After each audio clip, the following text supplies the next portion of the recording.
നമസ്കാരം പ്രിയമുള്ളവർ, എല്ലാവർക്കും ഒരിക്കൽ കൂടി എൻ മീഡിയയിലേക്ക് ഹാർദമായ സ്വാഗതം. എറണാകുളം പട്ടിമുറ്റത്ത് മദ്രസ അധ്യാപകനെ 70 വർഷം കഠിന തടവിന് ശിക്ഷിച്ചുകൊണ്ട് കോടതി വിധി പുറത്തു വന്നിരിക്കുന്നു. സ്കൂൾ വിദ്യാർത്ഥിനിയെ ലൈംഗികമായി ചൂഷണം ചെയ്തതിനാണ് അയാളെ 70 വർഷം കഠിന തടവിന് ശിക്ഷിച്ചിരിക്കുന്നത്. കുട്ടി അധ്യാപകരോട് പറയും, അധ്യാപകർ പോലീസ് റിപ്പോർട്ട് ചെയ്തതിനെ തുടർന്നാണ് ഇത് കേസായത്. അയാളെ 70 വർഷം കഠിന തടവിന് ശിക്ഷിച്ചത്. നമ്മൾ ഈ സാഹചര്യങ്ങളൊക്കെ കൂട്ടിയോജിക്കുമ്പോൾ നമ്മുടെ പെൺമക്കളല്ല ആൺമക്കൾ പോലും ഇപ്പോൾ വീട്ടിനുള്ളിൽ പോലും സുരക്ഷിതരല്ല.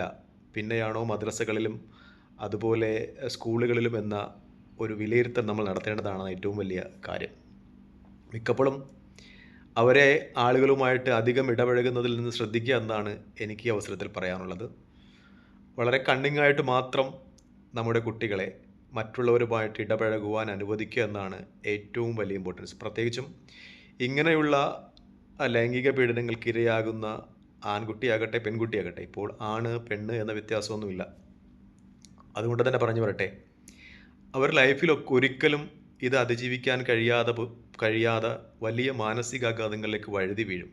ഒരിക്കലും അവർ ചെറിയ കുട്ടിക്കാലത്ത് ലൈംഗികമായി അവരെ ആരെങ്കിലും ചൂഷണം ചെയ്യാൻ ശ്രമിച്ചിട്ടുണ്ടെങ്കിൽ അതിൻ്റെ ഒരു ഭീതിയിൽ തന്നെയായിരിക്കും മരണാവസാനം വരെ കഴിയുന്നത്. എത്രമേൽ കൗൺസിലിംഗ് കൊടുത്താലും അതൊന്നും അതിജീവിക്കുവാൻ അവർക്ക് കഴിയത്തില്ല.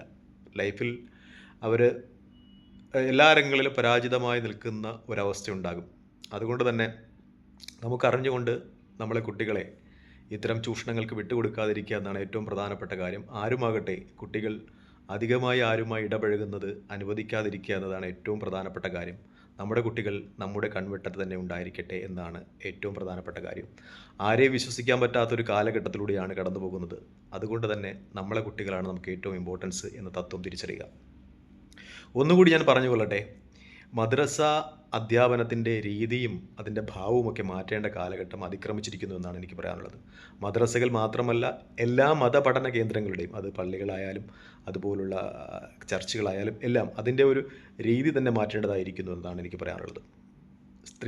കുട്ടികളെ പഠിപ്പിക്കുവാൻ സ്ത്രീകൾ തന്നെ വരട്ടെ, പെൺകുട്ടികളെ പഠിപ്പിക്കുവാൻ സ്ത്രീകൾ തന്നെ വരട്ടെ, സ്ത്രീ അധ്യാപകർ തന്നെ വരട്ടെ എന്നാണ് എനിക്ക് പറയാനുള്ളത്. പള്ളികളിൽ അല്ലെങ്കിൽ മോസ്കുകളിൽ, ചർച്ചുകളിലൊക്കെ മതപഠനം കഴിഞ്ഞ ഒരുപാട് വനിതകളുണ്ട്. അവർ ഈ അവസരം അവർക്ക് വിനിയോഗിക്കാൻ കഴിയട്ടെ. അവർ വന്ന് പെൺകുട്ടികളെ മതപഠനം നടത്തട്ടെ. ഇത് ഒരു പരിധിവരെ ഇത്തരം കാമാന്തന്മാരായ അധ്യാപകരുടെ കൈകളിൽ നിന്ന് നമ്മളെ കുട്ടികളെ രക്ഷിക്കുവാൻ സഹായിക്കും. ഒരിക്കലും സ്ത്രീകളെ ഇവിടെ അന്യം നിർത്തി പോകേണ്ട കാര്യമില്ല. അവർ സമൂഹത്തിൻ്റെ മുഖ്യധാരയിലോട്ട് വരട്ടെ.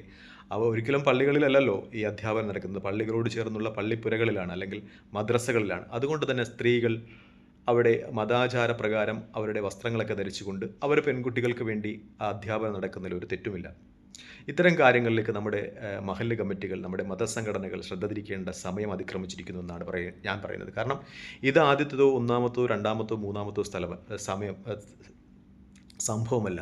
മിക്കപ്പോഴും ഈ അടുത്ത കാലത്ത് തിരുവനന്തപുരത്ത് തന്നെ ഒരു കുട്ടിയെ കാറിനുള്ളിൽ വെച്ച് ഒരു മദ്രസ അധ്യാപകൻ പീഡിപ്പിക്കുന്ന സംഭവം ഉണ്ടായി. അത് വലിയ ഇഷ്യൂ ആയി. അപ്പോൾ മതം തന്നെ പ്രതിസ്ഥാനത്ത് കൊണ്ടുവരാനുള്ള ശ്രമം ഇവിടെ ആസൂത്രിതമായി നടക്കുന്നുണ്ട്. അതുകൊണ്ട് ഇതൊക്കെ ഒഴിവാക്കപ്പെടേണ്ട സമയം അതിക്രമിച്ചിരിക്കുന്നു എന്നാണ് എനിക്ക് പറയാനുള്ളത്. മത അധ്യാപക രംഗത്തേക്ക് വനിതകൾ വരേണ്ടതുണ്ട് എന്നാണ് എൻ്റെ വിശ്വാസം. മതപരമായ ചിട്ടവട്ടങ്ങൾ പാലിച്ചുകൊണ്ട് മദ്രസകൾക്കുള്ളിൽ മതപഠനം നടത്തുവാൻ മതം പഠിച്ച അധ്യാപകന്മാർ, വനിതകൾ വരണം എന്നാണ് എൻ്റെ അഭിപ്രായം. അതുപോലെ തന്നെ ഈ മത പണ്ഡിതന്മാർ ഒരു പരിധിവരെ അവർക്ക് ഈ പ്രസംഗിക്കുന്നതിനും മറ്റും ലൈസൻസ് ഏർപ്പെടുത്തണമെന്നാണ് എൻ്റെ അഭിപ്രായം. മതസംഘടനയിലാക്കി അത് ശ്രദ്ധിക്കേണ്ടതുണ്ട്. കാരണം മൈക്ക് കേട്ട് എന്തും വിളിച്ചു പറയുന്ന, അല്ലെങ്കിൽ ഏതെങ്കിലും ബിരുദം കഴിഞ്ഞ് 10ാം ക്ലാസ് കഴിഞ്ഞ് 2-3 വർഷം ഏതെങ്കിലും മദ്രസയിൽ പഠിച്ച് എന്തെങ്കിലും ബിരുദം കഴിഞ്ഞ് പുറത്തു വന്ന് സ്റ്റേജ് കെട്ടി എന്തെങ്കിലുമൊക്കെ വിളിച്ചു പറയുന്ന ഒരു സംവിധാനം നിർത്തണം. മതസംഘടനകൾ അത് ശ്രദ്ധിക്കണം.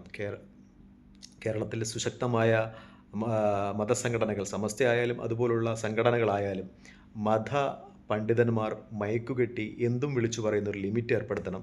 തങ്ങളുടെ അംഗങ്ങളെ അതിൽ നിന്നൊക്കെ വിലക്കണം എന്നാണ് പറയാനുള്ളത്. മിക്കപ്പോഴും ഈ ആരിഫ് ഹുസൈനെയും ജാമിദിയ ടീച്ചറേയും പോലുള്ള ആളുകൾക്ക് ആയുധം കൊടുക്കുന്നത് ഇത്തരം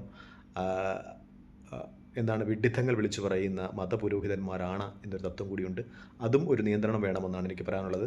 വീഡിയോ ഇഷ്ടപ്പെടുന്നുണ്ടെങ്കിൽ ദയവായി ലൈക്ക് ചെയ്യുക, ഷെയർ ചെയ്യുക, കമൻറ്റ് ചെയ്യുക. മറ്റൊരു വീഡിയോയുമായി കാണുന്നവരെ പ്രാർത്ഥനപ്പെടുത്തുക. അപ്പോൾ നമ്മുടെ സബ്ജക്റ്റ് ഇന്നെന്താണ്? മതപഠന രംഗത്തേക്ക് വനിതകളും കൂടി കടന്നു വരണം. മത അധ്യാപനം വനിതകളും കൂടി നടത്തണം എന്നാണ് എൻ്റെ ഒരു അഭിപ്രായം. നിങ്ങളുടെ അഭിപ്രായം കമൻറ്റായി രേഖപ്പെടുത്തുക. അതൊരു പരിധിവരെ ഇത്തരം മദ്രസയ്ക്കകത്തുള്ള ലൈംഗിക പീഡനങ്ങൾ കുറയ്ക്കും എന്നാണ് എൻ്റെ വിശ്വാസം. എൻ്റെ വീഡിയോ ഇഷ്ടപ്പെടുന്നുണ്ട് ലൈക്ക് ചെയ്യുക, ഷെയർ ചെയ്യുക, കമൻറ്റ് ചെയ്യുക. മറ്റൊരു വീഡിയോയുമായി കാണുന്നതിന് പ്രാർത്ഥന ഉൾപ്പെടുത്തുക. ജയ് ഹിന്ദ്.